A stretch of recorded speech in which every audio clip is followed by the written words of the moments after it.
Hello दोस्तों, you are welcome to our YouTube channel. आज के इस वीडियो में हम पीबी शैली के द्वारा लिखी गई एक बहुत ही famous poem Ode to the West Wind का सेकंड पार्ट डिस्कस करेंगे।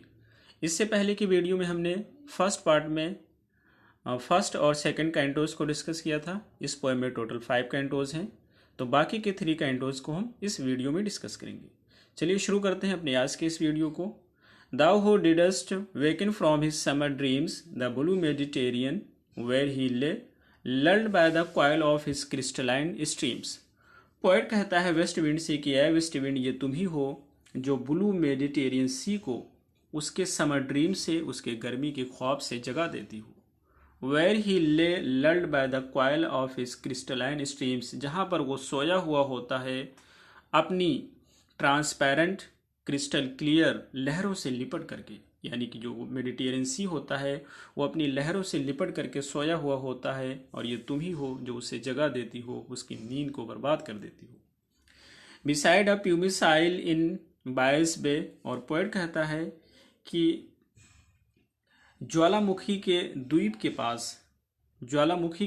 के पास बायस की घाटी में नेपल्स के पास वो सो रहा होता है। And so in sleep old palaces and towers, और वो नींद में ओल्ड पैलेस यानी कि पुराने महल और टावर के खंडहर को देखता है, उसके रुइंस को देखता है। Quivering with in the waves in tensor days, दिन के दहाड़े में या दिन के उजाले में और मोटी लहरों में वो जो खंडहर होते हैं वो डूब रहे होते हैं। All over grown with azure moss and flowers, और पोएट कहता है कि ये जो खंडहर होते हैं ये सारे उगते हैं विद अज्योर मॉसेस, समुद्र की काई और फूलों के साथ। So sweet the sense of फेंट पिक्चरिंग्स देम, और जब ये उगते हैं तो इतने स्वीट होते हैं, इतने खूबसूरत होते हैं कि ये मदहोश कर रहे होते हैं, यानी जो देखता है वो बहुत ज़्यादा अट्रैक्टिव हो जाता है, बहुत ज़्यादा आकर्षित हो जाता है। Thou for whose path the Atlantic levels powers, और ये कहता है कि ए वेस्ट विंड, तुम्हें तो अटलांटिक सी भी रास्ता दे देता है, अटलांटिक ओशियन भी तुम्हें रास्ता दे देता है, तुम्हारे लिए पाथ हमवार कर देता है। क्लीव देमसेल्व्स इनटू चार्स, वो जो होता है अटलांटिक ओशियन वो 2 टुकड़ों में, उसका जो वाटर है वो 2 टुकड़ों में बढ़ जाता है। क्लीव माने 2 टुकड़ों में बढ़ जाना, तो वो 2 टुकड़ों में बढ़ जाता है और तुम्हें रास्ता दे देता है। While far below the sea blooms and the oozy woods which wear the sapless foliage of the ocean, और पोएट कहता है कि तुम्हारे यानी कि ओशियन के नीचे, ओशियन के सतह में समुद्री फूल और समुद्री जंगल उगते हैं। वेयर द सैपलेस ऑफ फॉलीज, और जो फूल होते हैं यानी कि जो पौधे उगते हैं, इन पौधों में न तो पत्तियां होती हैं और ना ही छाल होती है, बगैर पत्तियां और छाल के पौधे होते हैं, इसमें पत्तियां नहीं होती है जो समुद्र में उगते हैं। No thy voice and suddenly grow grey with fair, और ये पोएट कहता है कि जब वो तुम्हारी आवाज़ को सुनते हैं, जब तुम्हारी आवाज़ को उन्हें पता चलता है तो वो लोग डर से कँपने लगते हैं, डर जाते हैं। एंड ट्रेम्बल एंड डिस्पायर्स देमसेल्फ, वो जो है अपनी पत्तियाँ और फूलों को खो देते हैं, वो बहुत ज़्यादा डर जाते हैं। O hear O West Wind listen to me, यहाँ पे फिर पोएट कहता है। अगला 4 कैंटोज है। पोएट कहता है कि if I were a dead leaf thou mightest bear, poet कहता है यदि मैं एक डेड लीफ होता, यदि मैं एक सूखी पत्ती होता तो तुम मुझे अपने साथ ले चलती, अपने साथ रखती। If I were a swift cloud to fly with thee, अगर मैं एक स्विफ्ट क्लाउड होता तो तुम मुझे अपने साथ उड़ने देती। I were to pant beneath thy power and share, और कहता है कि अगर मैं एक वेव होता, एक मैं लहर होता तो तुम मुझे बहने देती, मुझे चलने देती। And share the impulse of thy strength, और मैं तुम्हारी ताकत की, तुम्हारी पावर की इम्पल्स को शेयर करता, बांट लेता। Only less free than you, और पोएट कहता है कि मैं तुमसे कम ही फ्री होता, तुमसे कम ही स्वतंत्र होता। वो अनकंट्रोलेबल, पोएट यहाँ पर वेस्ट विंड को कहता है कि तुम बहुत ही पावरफुल हो, तुम्हें कोई कंट्रोल नहीं कर सकता है, तुम पे कोई नियंत्रण नहीं पा सकता है। If even I were as in my boyhood, poet कहता है कि अगर मैं अपने बॉयहुड में होता, अगर मैं अपने बचपन में होता जैसा था, I could be the comrade of thy wanderings और द हेवन, तो मैं तुम्हारा साथी होता, मैं तुम्हारा दोस्त होता जब तुम आसमान में वॉन्ड्रिंग कर रही होती, घूम रही होती। As then when to outstrip the sky speed, और मैं, पोएट कहता है कि मैं जो स्काई की स्पीड है उसको भी आउटस्ट्रिप कर जाता, उससे भी आगे निकल जाता।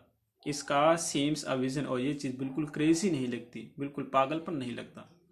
आई वुड नेवर हैव स्ट्राइवन, मैं कभी संघर्ष नहीं करता। एज दस विद दी इन प्रेयर इन दाई शोर, जिस तरह से मैं तुम्हें इसमें प्रार्थना कर रहा हूँ और अपनी ज़रूरत में।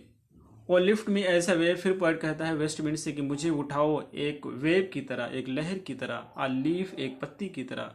अ क्लाउड, एक बादल की तरह। I fall upon the thorns of life, poet कहता है कि मैं जीवन की कांटों में गिर गया हूँ, यानी कि जीवन के दुख और तकलीफ में फंस गया हूँ। आई ब्लीड, मुझ में खून निकल रहा है, यानी कहना चाहता है मैं बहुत ज़्यादा परेशान हूँ, मैं बहुत ज़्यादा दुखी हूँ। A heavy weight of hours has चेंड and बोझ, पोएट कहता है कि वक्त की वेट ने, वक्त की मार ने मुझे चेंड कर दिया है, यानी मुझे चैन से बांध दिया है, मुझे हथकड़ी लगा दी है। एंड बाउड, और मुझे झुका दिया है। वन टू लाइक दी कहता है कि मैं वो व्यक्ति था जो कभी तुम्हारी ही जैसे फ्री था, तुम्हारी जैसे स्वतंत्र था, टेमलेस, और तुम्हारी जैसे स्वतंत्र था मैं, एंड स्विफ्ट था, एंड प्राउड था। वेस्ट विंड से कहता है कि तुम्हारी ही जैसे। अगला है 5 नंबर का है make me thy lyre even as the forest is, poet कहता है मुझे तुम अपनी लायर बना लो। बहुत ही इंपॉर्टेंट लाइन है। पोएट कहता है मुझे तुम अपनी लायर बना लो। लायर बेसिकली एक म्यूजिकल इंस्ट्रूमेंट होता है जिसके बीच से जब हवा निकलती है तो आवाज़ करता है। तो पोएट कहता है तुम मुझे अपनी लायर बना लो, जिस तरह से तुमने फॉरेस्ट को बनाया है कि जब फॉरेस्ट से तुम होकर गुजरती हो तो वहाँ से आवाज़ निकलती है। What if my leaves are falling like its own, क्या फ़र्क पड़ता है यदि मेरी पत्तियाँ, मेरी लीव्स झड़ रही है। What tumult of thy mighty harmonies will take from both a deep, और पोएट कहता है कि जो तुम्हारी शक्तिशाली म्यूजिक है, तुम्हारी शक्तिशाली म्यूजिक की जो भगदड़ होगा, हलचल होगा, वो हम दोनों से निकलेगी। हम दोनों से, यानी कि कहना चाहता है कि जंगल से भी निकलेगी और मुझसे भी निकलेगी। वो काफ़ी डीप होगी, ऑटमनल टोन, और एक शरद टोन होगा। स्वीट दो इन सैडनेस, और वो सैडनेस भी बहुत ज़्यादा स्वीट होगी, बहुत अच्छी होगी। Be thou spirit fierce my spirit, और पोएट कहता है कि तुम मेरी स्पिरिट बन जाओ, तुम मेरी रूह बन जाओ, तुम मेरी आत्मा बन जाओ। बी दाउ मी इम्पेचुअस वन, तुम मेरी हो जाओ, तुम मेरी अपनी हो जाओ। ड्राइव माई डेड थॉट्स और द यूनिवर्स, और पोएट कहता है कि मेरी जो डेड थॉट्स हैं, मेरी जो मृत सोच है, इसको पूरी यूनिवर्स में फैला दो, पूरे संसार में फैला दो इसे। Like withered leaves to quicken a new birth, जिस तरह से तुम सूखी पत्तियों को फैला देती हो और फिर उससे सूखी पत्तियां और बीजों से नई पौधे निकलते हैं, इसी तरीके से फैला दो। And by the incantation of this verse, तो पोएट कहता है कि इसी तरीके से मेरी जो ये पोएम है, इस पोएम को भी तुम फैला दो। Scatter as from an extinguished hearth, ashes and sparks my word among mankind, और पोएट कहता है कि तुम इस तरह से फैला दो जिस तरह से एक आग होती जिसको जब नहीं बुझाया जाता है तो उसकी राख और उसकी चिंगारी पूरी फैल जाती है, उसी तरीके से माई वर्ड्स अमंग मैनकाइंड, मेरे शब्दों को भी लोगों के बीच में फैला दो। Be through my lips to awaken unawaken earth the trumpet of a prophecy, और पोएट कहता है कि जो ये मेरी पोएम है, मेरे जो शब्द हैं, उनको भविष्य की प्रोफेसी बना दो, भविष्य की भविष्यवाणी बना दो। O wind a West Wind, if winter comes can spring be far behind, यानी कि यदि विंटर आया है तो स्प्रिंग दूर नहीं है। दैट मीन्स कि यदि दुख आया है तो सुख दूर नहीं है, पोएट कहना चाहते हैं। तो ये रही हमारी आज की पोएम। हमें उम्मीद है आपको समझ आई होगी। फिर मिलते हैं अगली वीडियो में। Till then take care, have a good time.